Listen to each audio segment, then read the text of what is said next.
Bom dia, boa tarde, boa noite. Como estão vocês? Espero que todos estejam bem.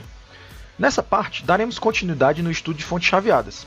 Iremos detalhar os diversos estágios que compõem uma fonte chaveada, além de analisarmos algumas técnicas de controle. Em uma fonte chaveada típica, a fonte de energia advém da rede elétrica, apresentando uma fonte senoidal na entrada. Assim, geralmente é empregado um retificador de onda completa como primeiro estágio de conversão. Tal configuração apresenta períodos de condução muito curtos, resultando em correntes altamente não senoidais com elevada taxa de distorção harmônica. Aqui podemos visualizar as principais formas de onda esperadas para esse tipo de retificador. Um elevado THD irá apresentar um baixo fator de potência, como nós podemos ver aqui nessas formas de onda. Tá? Aqui você tem a corrente através da fonte, aqui seu módulo logo após o retificador. E essa corrente ela irá ocorrer muito próximo aqui do 90 graus da senoide da rede elétrica ou aqui dos 270 graus. Uma forma de aprimorar o fator de potência é reduzir o THD através de um circuito com correção de fator de potência, como mostrado na figura. Um conversor boost é utilizado para aproximar uma corrente senoidal através do indutor. Não só o conversor boost em si, tá? Esse conjunto de conversor aqui associado com as estruturas de processamento de energia, como o controlador de corrente e controlador de tensão, fazem parte do conjunto de correção de fator de potência eletrônico.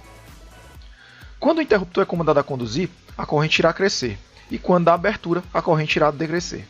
Através da correção adequada da razão cíclica D, como função do ângulo da tensão da rede elétrica, através do controle da corrente, tal corrente irá seguir um formato senoidal como visualizado aqui na figura. Né? Então você tem a parte de alta frequência devido à comutação e essa corrente ela irá seguir um padrão senoidal.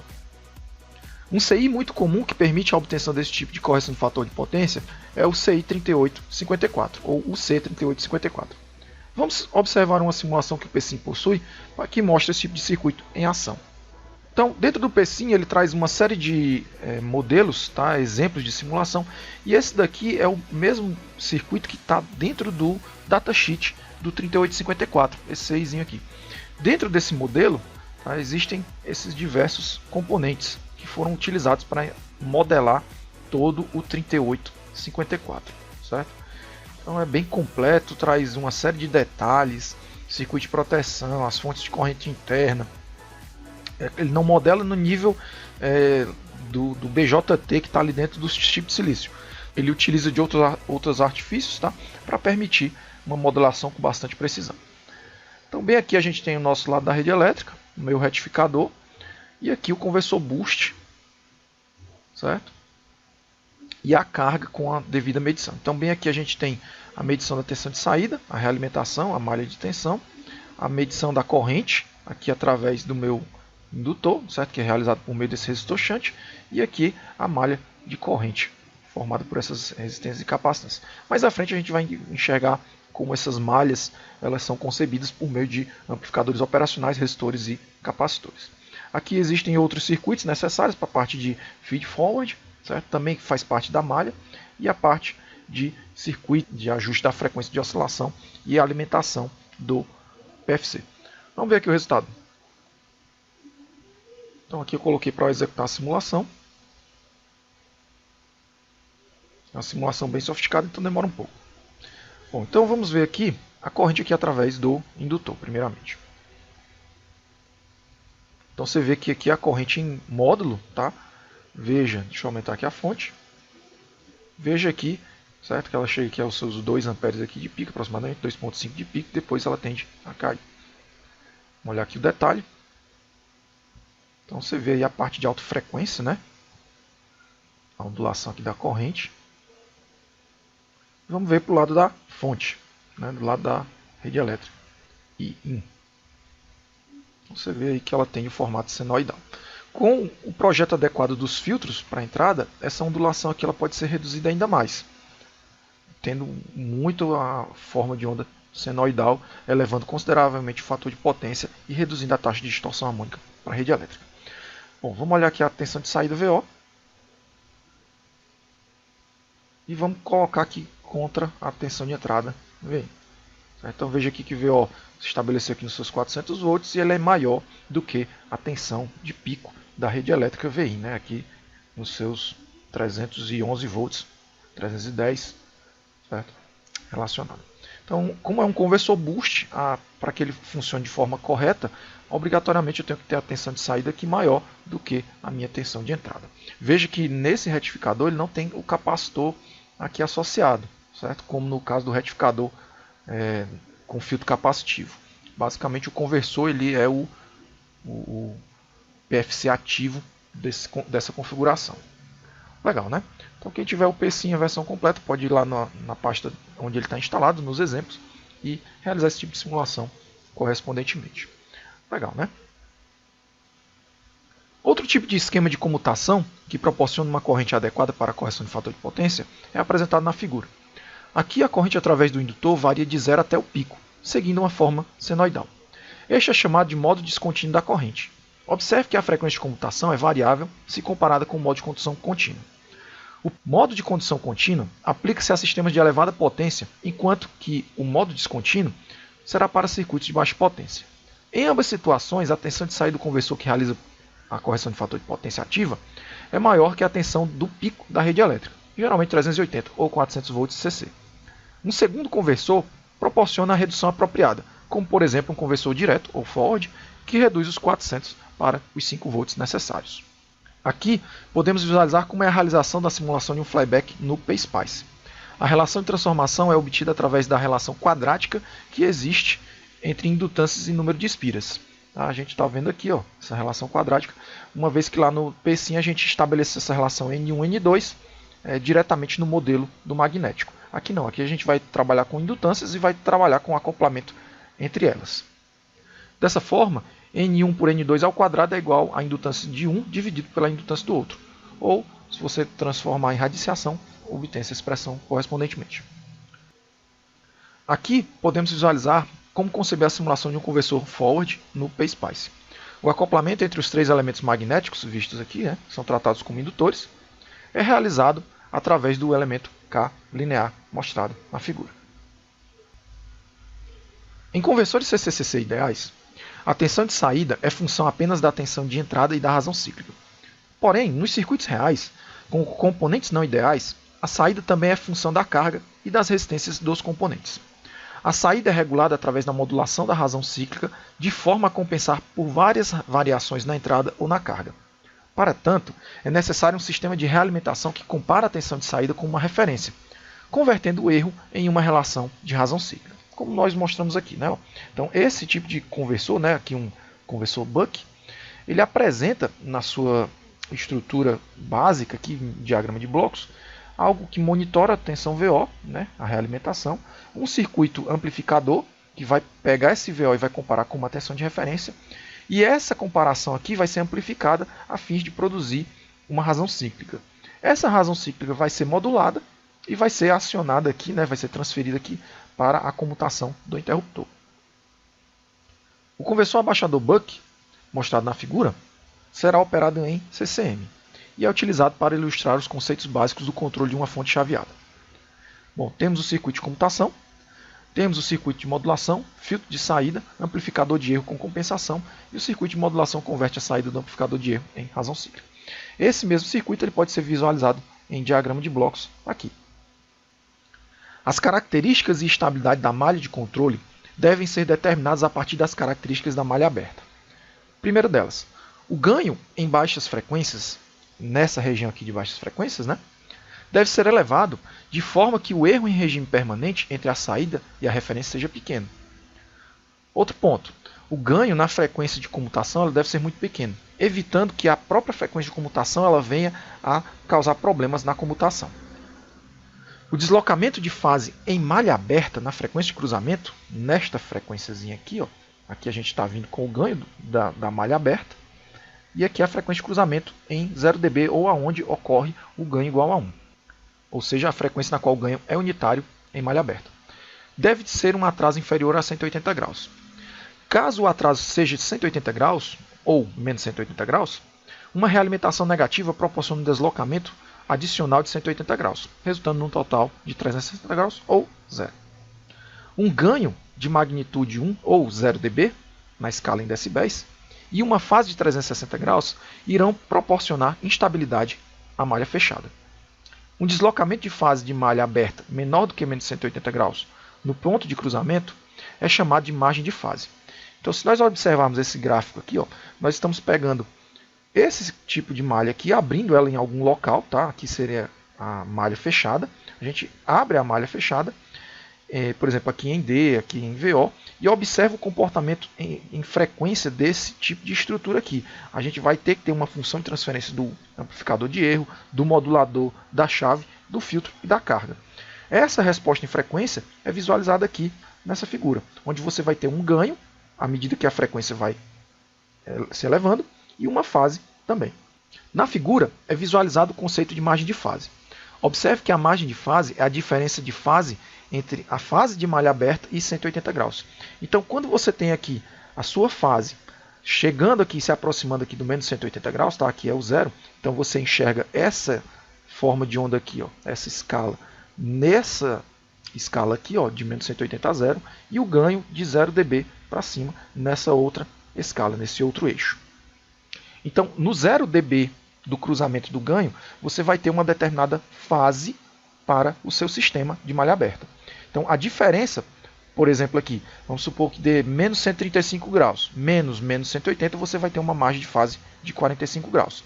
Outro exemplo, se você tiver aqui este ponto, na frequência de cruzamento do seu sistema sendo menos 145 graus, a subtração com menos 180 graus proporcionará uma margem de fase de 35 graus. Observe que a margem de fase é essa diferença, né, entre a fase de malha aberta e menos 180 graus. Ou no caso da simulação com o PSpice, será a diferença entre o 0 grau e a fase respectiva. Ambos os casos no cruzamento pelo 0 dB. Então observe que a margem de fase ela é obtida quando você observa o ganho do sistema em malha aberta cruzando em 0 dB. Essa aqui é o exemplo para o PSpice. A análise da malha de controle é feita com base no comportamento dinâmico das tensões correntes da comutação, diferentemente da análise em regime permanente, onde tais valores médios são considerados constantes. O comportamento dinâmico é descrito em termos de variações de pequenos sinais, os valores com o tio em cima, como nós podemos observar aqui.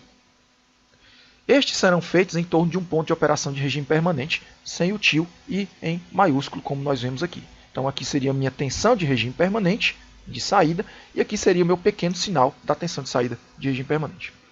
Uma representação do interruptor do conversor Buck é mostrada na figura.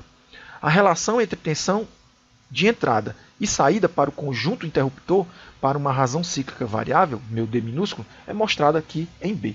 Tá? Então aqui meu conjunto interruptor aqui do conversor Buck, ele seria visualizado como se fosse meu transformador CC, né?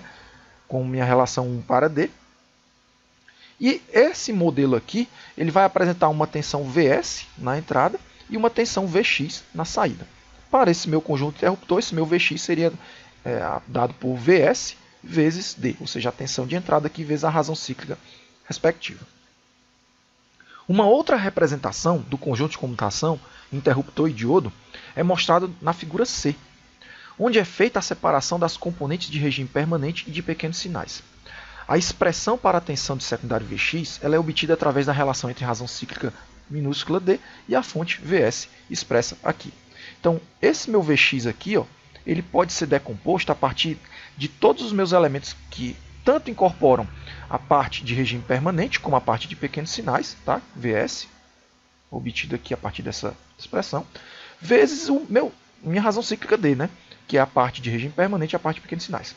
Então, quando você pega essa expressão aqui e faz o produto termo a termo, você vai obter Vs vezes D maiúsculo, Vs vezes D tio. Vs tio vezes D maiúsculo, Vs tio vezes D tio. Então, observa que essa minha expressão resultante aqui para Vx, ó, ela é uma aproximação desse meu produto, ignorando as componentes de pequenos sinais. Logo, essa expressão aqui, se você simplificá-la, você observa que é o meu Vs aqui, ó, incorporado, que é o meu Vs mais Vs tio vezes D, mais o meu Vs de regime permanente vezes a parcela de pequenos sinais. Então, se você fizer a reflexão dessa parcela aqui, saindo aqui do secundário do meu transformador CC, do meu modelo da chave, e transformando para o primário, você obtém essa fontezinha, respectivamente. Uma vez que a entrada do filtro do conversor Buck é a saída do modelo do interruptor, o meu Vx previamente, podemos determinar a função de transferência da tensão de saída considerando apenas os pequenos sinais. Estes modelos podem ser obtidos através da análise de circuitos do domínio da frequência complexa S. Visualizando na expressão o modelo equivalente do circuito, desconsiderando a resistência séria equivalente, que pode ser expressa em função da razão cíclica de pequenos sinais, meu D, e da tensão de saída de pequenos sinais, VO. Então, se eu pegar meu conversor, né, aqui analisá-lo única e exclusivamente o filtro de saída e a carga, eu posso obter uma função de transferência no domínio da frequência complexa S. Então, observa que esse meu Vx aqui é a minha saída do meu modelo comutado, tá? Do meu modelo da chave. E aí, fazendo a substituição adequada, a gente pode obter esse modelozinho aqui em função, por exemplo, da razão cíclica D. E obter uma função de transferência que relacione VO com D. Esse modelo ele pode ser expandido para incorporar a resistência séria equivalente do capacitor ou a resistência séria equivalente do indutor. Esse modelo que nós estamos mostrando aqui, tá? É um pouquinho diferente do que o livro apresenta, porque o livro, infelizmente, ele contém um errozinho nesse termo, tá? Aqui é um produto vezes a capacitância. Mais à frente eu vou mostrar a planilha que mostra esse valor, tá bom? O circuito de modulação por largura de pulso, PWM, converte a saída do compensador de erro em uma razão cíclica. Observe as formas de onda e veja que um incremento em VC irá acarretar em uma elevação da razão cíclica, né? Então aqui a gente tem o meu VC, meu sinal de comando, né, de controle, e aí ele foi elevado aqui para um valor. Veja que a correspondente razão cíclica ela também sofreu essa elevação. Uma função de transferência relativamente simples para o modulador PWM é visualizada aqui na equação, tá? Então é basicamente um ganho. Existem modelos mais detalhistas que vão incorporar o atraso que existe nessa função de transferência do modulador. Mas nesse caso aqui nós não utilizaremos essas funções. A função de transferência do compensador de erro deve prover à malha características consistentes para garantir a estabilidade como descrito previamente. O compensador deve apresentar elevado ganho em baixas frequências e um baixo ganho em altas frequências, além de um deslocamento de fase adequado na frequência de cruzamento. Um compensador de erro, comumente chamado tipo 2, é apresentado na figura, esse circuitinho aqui que vocês estão visualizando. A função de transferência de pequenos sinais considera que VRF de pequenos sinais é zero. Então a gente vai pegar essa fontezinha aqui e vai zerá-la. Logo, os termos DC também serão considerados zero. Considerando as impedâncias de entrada ZI e de realimentação ZF, então ZI e ZF, no amp-op, nós podemos obter a função de transferência do compensador. Então, ZF aqui, né, se você observar, vai ser a associação R2C1 com o paralelo, né, aqui com C2. Considerando que C2 é muito menor do que C1, este compensador irá apresentar um polo na origem, o efeito do integrador S no denominador, um zero em 1 dividido por R2C1 e um polo em 1 dividido por R2C2. Então, como nós estamos visualizando aqui nessa expressão. Então, essa minha característica de resposta em frequência aqui, ó, vai apresentar esse ganho R2 por R1 nessa faixa intermediária entre a frequência do zero e a frequência do polo, certo? E a frequência do meu zero vai ser estabelecida por 1 sobre R2C1 e a frequência do meu polo por 1 sobre R2C2. A resposta em frequência da combinação das funções de transferência do modulador PWM, circuito de comutação e filtro de saída de um conversor, ela será observada na figura. Podemos conceber planilhas no projeto, por exemplo, no MathCAD ou no MATLAB, para plotar as curvas de resposta de frequência do conversor para determinar os valores dos componentes do compensador, a fim de projetar o compensador adequado. Vamos observar como é concebido um projeto dessa natureza.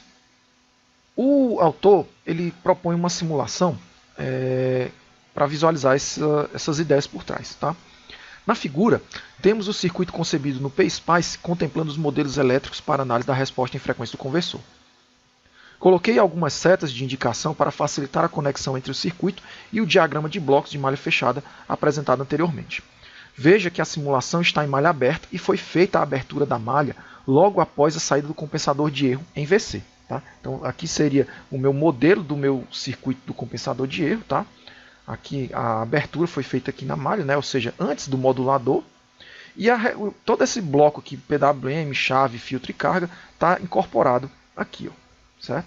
Então, a título de exemplo, a minha fonte VS aqui, ela colocada aqui, ó, como VS e a chave, respectivamente. Então, a abertura foi feita aqui nesse ponto aqui, certo? Então, é como se PWM, chave, filtro, ele entrasse junto aqui com o compensador de erro e meu VRF fosse setado a zero.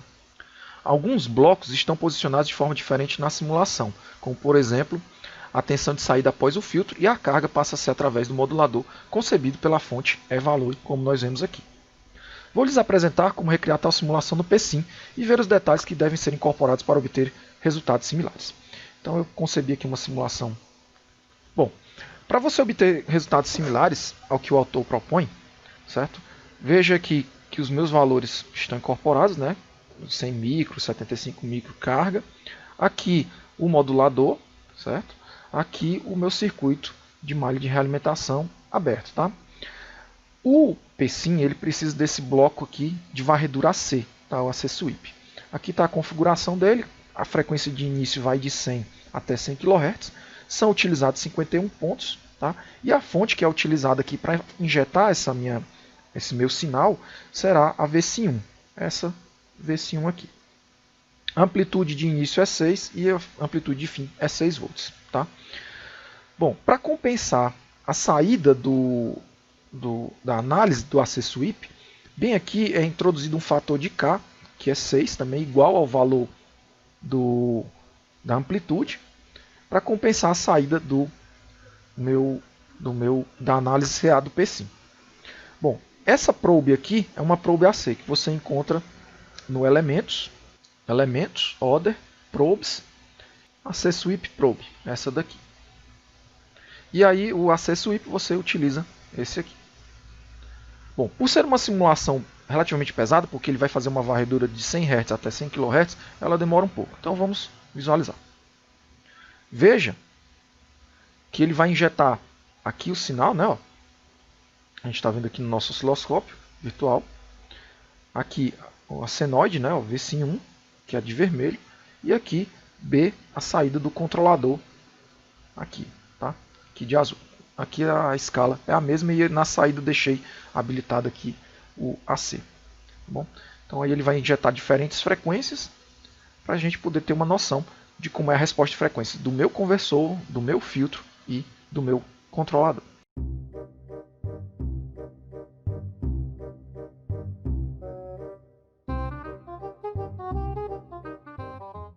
Bom, uma eternidade depois, chegou o resultado de simulação. Bom, aqui nós temos o 0 dB, tá? Marcado aqui de verde, ou seja, a amplitude é basicamente 1. Aqui nós temos a fase e aqui nós temos o ganho do meu sistema em malha aberta. Veja que a frequência de cruzamento desse meu sistema, vamos aqui analisar, ocorre em aproximadamente 4,5 kHz. Tá? Aqui é 1 kHz, 2, 3, 4, 5 e assim por diante. Então nessa frequência aqui, você tem uma fase. Aqui está 39 graus. Certo? Bacana. Então nessas ideias aí, você consegue visualizar o funcionamento do circuito em malha aberta. Bom, eu optei por deixar aqui a carga de 102 ohms originalmente. E tinha um pequeno errinho, porque eu tinha modificado aqui o VP, né, o valor de pico da minha portadora triangular, para 3. Só que o valor original da simulação do livro é 1,5. Então, corrigindo aqui, já realizei a simulação. Uma eternidade depois, está aqui o resultado. Então, veja que, diferentemente da outra simulação, quando você varia qualquer parâmetro, a resposta de frequência varia junto. Nesse meu caso aqui, o fato de eu modificar de 3 para 1,5, o valor de VP, modificou a frequência de cruzamento do sistema. Veja que agora ela está cruzando aqui com 6,8 kHz. Ok? Então aqui você já tem uma outra margem de fase, certo? Nesse meu caso aqui, a fase em si está dando 45 graus. O resultado que o autor apresenta é similar. 6,8 com 45 graus de margem de fase, certo? A partir aqui dos 0 grau. Bom, vamos analisar uma proposta de como conceber a escolha dos componentes para o compensador tipo 2. Tal proposta é chamada de método fator K, proposta por Venable e Basso. Esta inicia com algumas simplificações do compensador tipo 2 para algumas frequências de interesse, como, por exemplo, o ganho para a região compreendida entre a frequência do zero e a do polo do compensador, que é expresso por menos R2-R1. O ângulo que o compensador proporciona é obtido através da análise dos polos e dos zeros da função de transferência do mesmo. O menos 180 graus é decorrente do sinal negativo que este apresenta. O menos 90 graus é relativo ao polo na origem e os demais graus se referem à frequência do zero e à frequência do polo respectivo. Então, o que acontece? Esse compensador, o tipo 2, ele apresenta essa função de transferência, menos Jω mais ômega z, sobre R1, R2, Jω vezes Jω mais ômega-P, fazendo a substituição e a simplificação de S por Jω. Tá? Então, na região compreendida entre o zero e o polo, você vai ter esse ganho, menos R2 por R1. Então, isso daqui você já tem uma noção, caso o seu sistema venha a ter uma frequência de cruzamento que deva ser modificada, você pode modificar R2 e R1 para atender essa mudança de ganho dessa frequência de cruzamento. Já a sua frequência, o seu ângulo de compensação, ele vai ser obtido analisando essa função de transferência aqui apenas em fase. Bom, como foi colocado, o menos 180 graus é referente a essa parcela negativa. A adição do arco tangente da frequência para o ômega-z modifica esse ângulo. O menos 90 graus é referente a esse polo na origem. E esse menos arco tangente de ômega por ômega-p é referente ao outro polo. Para isso, temos algumas etapas básicas que devem ser seguidas para esse projeto. Primeiro, escolhemos a frequência de cruzamento desejada da função de transferência de malha aberta total. Alguns projetistas adotam 1/4 da frequência de comutação. Então veja que o nosso sistema aqui está cruzando em 6.8 kHz e eu quero modificar essa frequência de cruzamento aqui. Então eu posso adotar, por exemplo, uma frequência mais baixa ou uma frequência mais alta. Bom, com isso, nós iremos determinar a função de transferência e a resposta em frequência de todos os elementos do circuito de controle, exceto do amp-op. Iremos determinar o ganho na frequência média do amplificador de erro tipo 2, necessário para obter a frequência de cruzamento desejada, obtendo assim a minha razão R2 para R1 aqui. Escolhemos a margem de fase necessária para garantir a estabilidade, tipicamente maior do que 45 graus. Uma vez estabelecidos R1 e R2, o polo e o zero serão determinados por C1 e C2, ajustados na expressão do θcomp. No método do fator K, este é determinado com base na frequência ômega-CO, ou de cruzamento desejada, e do fator K a ser determinado. Então, ômega-CO é a minha frequência de cruzamento desejada. Veja que K é obtido a partir do ângulo de fase, meu θ de compensação, desejado para o compensador de erro tipo 2, na frequência de cruzamento. Uma vez estabelecido tal fator, podemos reorganizar as expressões para obter C1 e C2, a fim de alocar os polos e zeros do compensador. Então, observa que meu ômega-z e meu ômega-p, eles passam a ser função de K e do meu ômega de compensação. Ou seja, K é uma relação entre ômega-CO por ômega-z ou ômega-p por ômega-CO. Sabendo que o meu ômega-z é função da resistência R2 e da capacitância C1, ele vai se tornar também função da frequência de compensação e do meu fator K. C1 vai ser obtido pelo fator K, dividido pela frequência de compensação por R2. Similarmente, a frequência do polo ômega-p.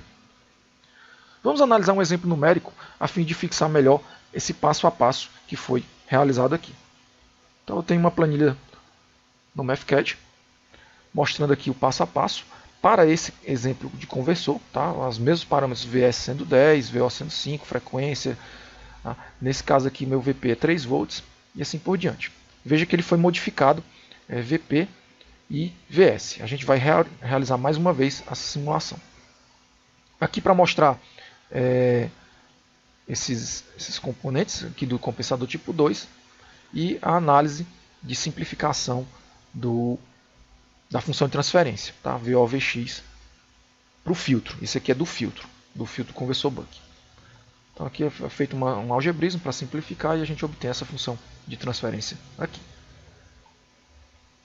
Bom, aqui é a atribuição correta com os valores numéricos, VS, VO, FS, LO e assim por diante. E aqui é a minha função de transferência apenas do filtro e de uma parte da razão cíclica, não incorpora aqui o modulador. Tá? VS, V1 mais RCRCCO e assim por diante. Aqui eu estou incorporando a resistência série equivalente do capacitor. Aqui é a função de transferência do modulador. E aqui eu construo algumas funções para fazer a representação em decibel e em fase no MathCAD. Tá? São funções específicas, para isso eu concebi elas. Aqui a minha frequência de interesse, meu ômega, vai de 2π vezes 100 Hz, com incrementos de 20 Hz até 100 kHz. Bom, aqui é a resposta em frequência, né, em decibéis, do meu sistema, com o modulador. Aliás, aqui é sem o modulador, né? Aqui é somente GVOD, multiplicado por um fator para ele não reclamar da unidade, e aqui da fase. Bom, então aqui é a minha frequência de cruzamento desse meu sistema. Vamos dar uma olhada aqui. Vamos aqui o trace. Está ali cruzando aproximadamente em 7.8 kHz. Ele é diferente do exemplo anterior, uma vez que eu alterei aqui o VS e o VP. E aqui a fase está dando aproximadamente 104 graus. Bom, aqui é o projeto para o compensador tipo 2. Eu quero uma frequência de cruzamento que ele saia dos 7.8 kHz e vá agora para 10 kHz. Então, nesse ponto aqui, nessa frequência de cruzamento, então vamos olhar aqui, ele em 10 kHz, 3, vai necessitar aqui de menos 2.17 decibéis. Tá? Um valor mais coerente, utilizando aqui a análise em decibéis, vai ser GVOD, que multiplica a minha frequência de cruzamento de interesse, vai ser menos 2.2 decibéis. Bom, se eu incorporar o modulador, na verdade eu vou precisar de mais ganho, para que essa minha frequência que estava cruzando aqui em 7.8, ele passe agora a cruzar aqui em 10 kHz. Tá? Veja que aqui eu passei a incorporar o modulador, e aí a minha frequência de cruzamento vai necessitar de um ganho adicional de 11 dB. A fase nesta frequência aqui de cruzamento vale menos 101 graus. Bom, dessa forma, a margem de fase vai ser a fase atual, menos 180 ou 78 graus. Então, aqui eu extraio quanto de ganho eu tenho que colocar no compensador, 11.779 dB, basicamente é a versão negativa da minha função de transferência de malha aberta, contemplando o modulador. E aí, utilizando a relação exponencial para converter decibel para ganho, eu preciso introduzir apenas 3.88 de ganho. Então, esse aqui é o ganho que vai dar a relação R2-R1, ou seja, 3.88. Se eu adotar R1 sendo 1 kΩ, meu R2 será o ganho de compensação vezes R1, ou 3.88K. Bom, a margem de fase estabelecida para essa minha nova frequência de cruzamento foi estabelecido 45 graus. E aí o θ do conversor vai ser a fase da função de transferência de malha aberta. Então, o meu θ de compensação vai ser o θ da margem de fase menos o θ do conversor. Ou eu vou precisar introduzir 146 graus de compensação. Utilizando o método fator K, as equações do método fator K, eu vou necessitar de um fator K de 3.34 aproximadamente. Utilizando as equações, para C1 e para C2, eu obtenho C1, C2 e aqui minha função de transferência do compensador. Então veja que aqui eu incorporo em malha aberta GVOD, modulador e o compensador tipo 2. Bom, aplicando e visualizando a resposta em frequência, veja que ele está bem coerente, né? Ele está aqui próximo aqui dos 10 kHz, cruzando aqui próximo aqui dos meus 10 kHz. Tá? E de fase eu tenho aqui 45 graus, como a gente está vendo, respectivamente. Então, na frequência adotada que é 10 kHz, frequência de cruzamento 10 kHz, eu obtenho esse ganho, né? Esse ganho aqui de menos 0.68 dB e essa fase de 46 graus. Vamos olhar ele trabalhando aqui no simulador. Né? Então aqui a ideia dessa planilha para esse tipo de circuito. Então está aqui 10 volts, né? Vamos ver, VP sendo 3, está correto. Aqui todos os parâmetros já foram introduzidos com base na planilha, certo? Aqui a minha VSIM do AC Sweep está 10 volts. Vamos ver a minha resposta de frequência. Bom, vai levar uma eternidade, a edição de vídeo vai fazer a mágica.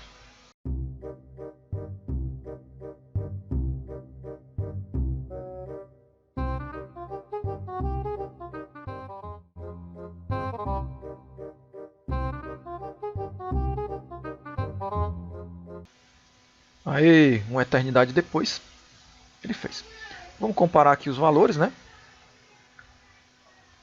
do sistema compensado e da minha planilha respectiva. Veja que do ponto de vista gráfico está bem similar. Vamos ver aqui as frequências, né?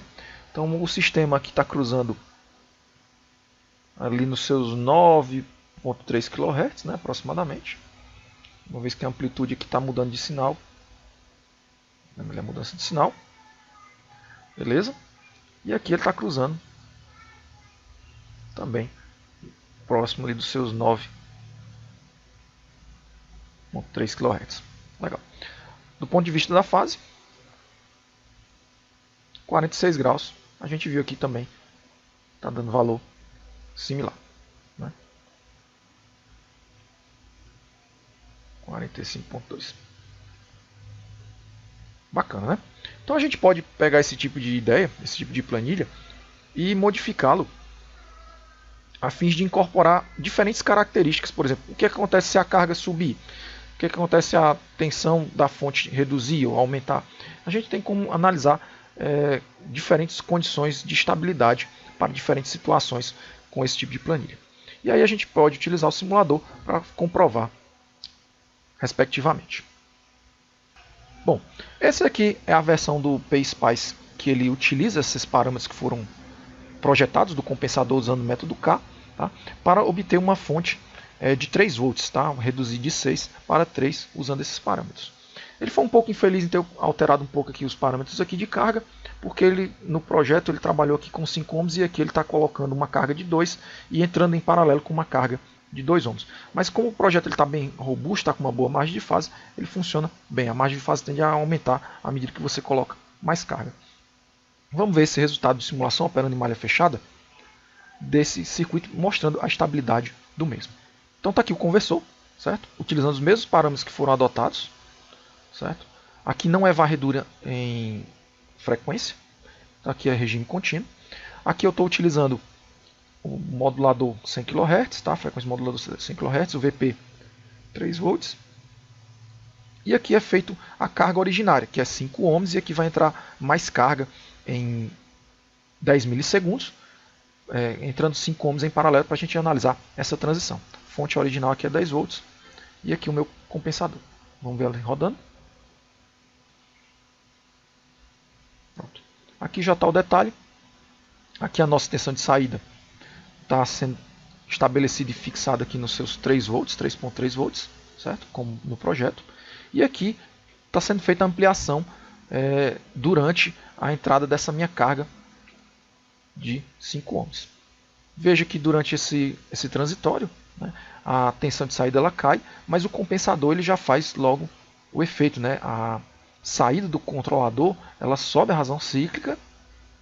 Não, a gente vê aqui assim, na saída do modulador, elevando a razão cíclica para elevar a tensão. Uma vez que a tensão já começa a se elevar, o compensador ele volta a manter a razão cíclica de trabalho.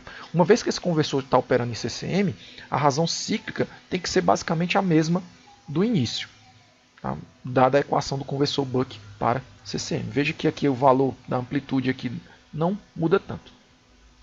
Por fim, temos aqui a corrente através do indutor, vendo que ele sai aqui do valor aqui aproximadamente 0,6 e sobe aqui para 1,4 amperes aproximadamente, mostrando o conversor funcionando em malha fechada. Então, se eu causar, por exemplo, variação aqui na tensão de entrada, dentro de uma faixa coerente, eu posso ver esse conversor aqui mantendo estável a operação com os seus 3,3 volts na saída. Legal, né, pessoal? É isso aí, projeto completo de um conversor Buck em malha fechada. O circuito de compensação do tipo 2, descrito anteriormente, não é capaz, em algumas situações, de fornecer o ângulo de fase com diferença suficiente para efetuar o critério da margem de fase de 45 graus. Desta forma, outro circuito de compensação, conhecido como tipo 3, é utilizado. Este fornece um reforço adicional no ângulo de fase quando comparado ao tipo 2. A função de transferência em pequeno sinal para esse compensador é apresentada nessa equação aqui, ó. Nesse caso, o autor ele foi mais coerente, né? Ele colocou aqui em paralelo R2 com SC1, paralelo com 1 sobre SC2. O método do fator K também pode ser empregado no compensador tipo 3. Vamos olhar brevemente. Com uma simplificação da função de transferência, vemos que o compensador tipo 3 apresenta 3 polos e 2 zeros.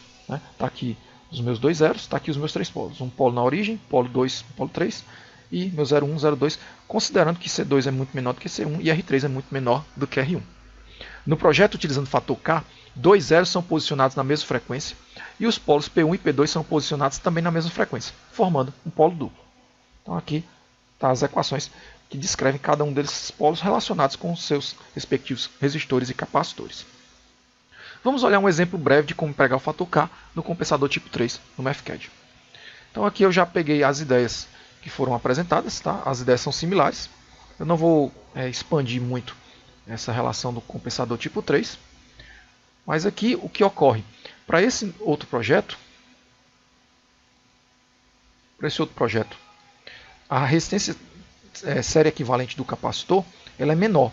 Tá? Ou seja, com um capacitor de melhor qualidade, infelizmente o compensador tipo 2 ele não vai dar a garantia da margem de fase adequada. Então aqui a função de transferência para o meu conversor, certo? O meu modulador. E aqui um comparativo para vocês observarem como essa mudança entre a resistência série equivalente ela vai mudar significativamente a função de transferência.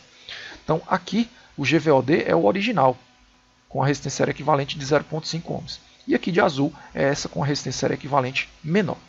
Veja que você tem menos fase, né? Aqui, ó, você tem menos fase. O valor da fase aqui ele é menor do que a fase com a resistência originária.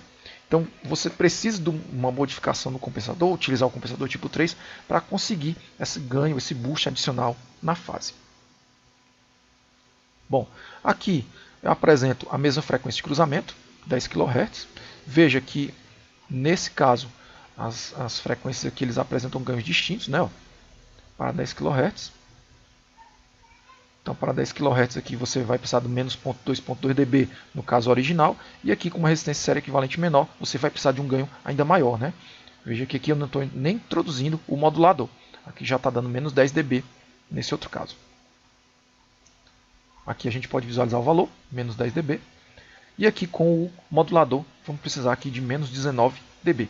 No caso, o compensador ele vai precisar dar esse boost de 19 dB, respectivamente. A fase para a função de transferência malha aberta está dando menos 145 graus. E a gente vê que a gente tem uma margem de fase menor em malha aberta. Bom, aqui está o cálculo para quanto é necessário de ganho para o compensador tipo 3.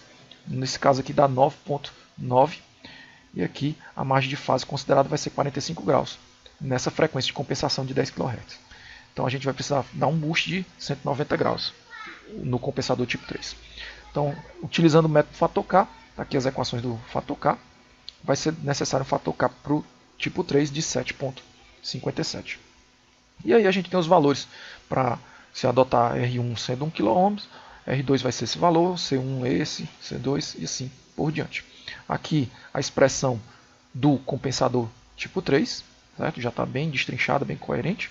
E aí o meu resultado de resposta em frequência para a malha aberta utilizando o compensador tipo 3. Veja que ele está cruzando aqui próximo aqui aos 10 kHz, né? Ó, o valor que está zerado. E aqui a fase vai ser 48 aproximadamente graus. Tá? Então veja aqui 0 e 49 graus. Bacana, né? Eu deixo essa simulação aí a cargo do aluno para testar esses parâmetros aqui. Os elementos principais de controle da realimentação das fontes estão disponíveis em um único CI. Na figura, temos o LM2743 da National Semiconductor como exemplo de circuito de controle. Este apresenta internamente um amplificador de erro, o circuito modulador PWM, além de drivers para os MOSFETs em um único conversor CCCC, que apresenta retificação síncrona, como mostrado aqui na figura. Além deste, existem outros muito comuns, como o TL494 ou SG3525, como falamos previamente no outro vídeo. São bastante populares e atendem outras topologias de conversores, como push-pull ou meia-ponte. Em muitas aplicações de fonte de alimentação CC, a fonte de potência é o sistema elétrico em CA. No caso brasileiro, temos 220 volts linha neutra, aqui para a região, ou 110 volts para algumas regiões do Brasil.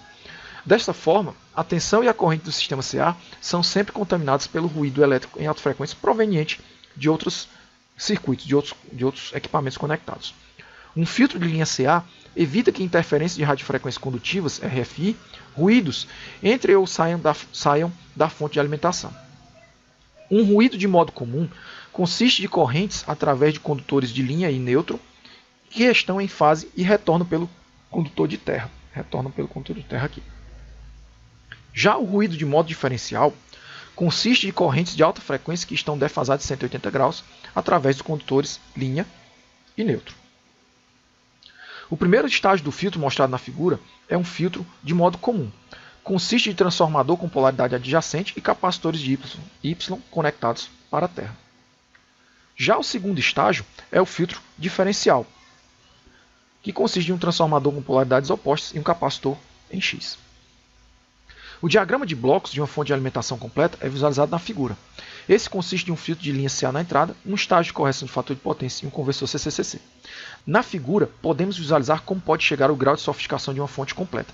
No exemplo, temos uma fonte de um PS3 Slim, onde temos aqui os filtros de entrada para interferência eletromagnética, o estágio de correção de fator de potência e o retificador CCCC, além de vários outros estágios aqui de filtragem de saída, realimentação, optoacopladores aqui para isolação, respectivamente. Em aplicações de baixa potência, como carregadores de bateria de celulares, podem ser implementados com a topologia de conversor apresentada na figura. No nosso caso, um flyback ou uma fonte offline. Um retificador de onda completa com filtro capacitivo proporciona uma tensão CC proveniente da rede elétrica CA. Um conversor CCCC flyback reduz a tensão CC para um nível adequado para a aplicação. Uma malha de realimentação com acoplamento óptico preserva o isolamento galvânico entre a fonte e a carga. O circuito de controle ajusta a razão cíclica para manter a saída regulada. No mercado, é muito comum utilizarmos soluções que encapsulam tanto o CI de controle como o interruptor principal. Por exemplo, a família TNY Switch da Power Integrations, como mostrado aqui na figura, visando redução de volume, peso e outras características relevantes. Observe que poucos componentes são empregados, contemplando interruptores capazes de suportar até 700 volts de tensão reversa. Outro nome muito comum para esse tipo de fonte de alimentação é conversor offline ou fora da linha. Com isso, chegamos ao fim do capítulo 7. Espero que tenham gostado do material. Fiquem bem, se cuidem, abraços e até a próxima.